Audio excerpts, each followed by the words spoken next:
ঠাকুরগাঁও সীমান্তের সর্বশেষ খবর জানাতে সরাসরি যুক্ত হচ্ছেন সহকর্মী তানভীর হাসান।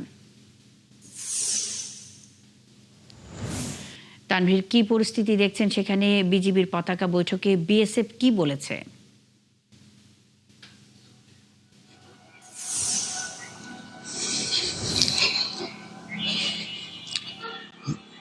আপনাকে ধন্যবাদ। আসলে ঠাকুরগাঁও হরিপুরে যে মশালগাঁও সীমান্তে 11 জনের পুলিশের ঘটনা ঘটেছে, সেই ঘটনায় কিন্তু ঠাকুরগাঁও কিন্তু সীমান্তে খুব উত্তেজনা বিরাজ করছে।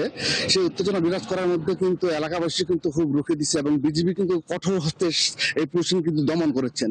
আপনাকে যে একটা জিনিস জানিয়ে রাখি, ভারতের সীমান্ত বাহিনী বিএসএফ যখন বাংলাদেশে পুলিশিং করে কিন্তু বিজিবি কিন্তু তাৎক্ষণিকভাবে সেটা কিন্তু প্রতিরোধ করে এবং বিজিবি এবং তাৎক্ষণিক সেই জিও বাহিনী কিন্তু তাদেরকে এই 11 জনকে কিন্তু সেখানে অবস্থান রাখে এবং কোনো মতেই এলাকাবাসীর সঙ্গে নিয়ে কিন্তু তাদেরকে কিন্তু এই বাংলাদেশে প্রবেশ করতে দেয় নাই।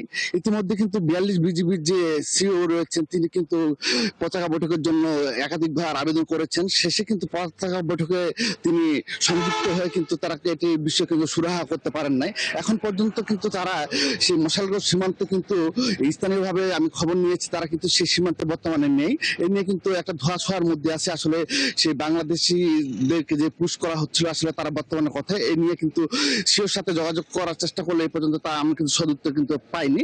কিন্তু এই মুহূর্তে কিন্তু এলাকা কিন্তু খুব সারা রাত কিন্তু বিজিবি কিন্তু সারা রাত পাহারা দিয়েছে সীমান্ত এলাকায় এবং সীমান্ত এলাকায় সাধারণ মানুষ কিন্তু এই পাহারার সাথে সতর্ক অবস্থানে রয়েছে এবং এই পুশিং ঠেকাতে কিন্তু ঠাকুরগাঁও বিজিবি থেকে শুরু করে দিনাজপুর বিজিবি খুব কঠোর হস্তে অবস্থানে রয়েছেন এবং তারা কিন্তু প্রচার প্রচারণা চালিয়ে যাচ্ছেন কোনোভাবে যেমন ঠাকুরগাঁয়ে কোনো পুশিং ঘটনা না ঘটে। এই ছিল ঠাকুরগাঁও সীমান্তের সর্বশেষ পরিস্থিতি।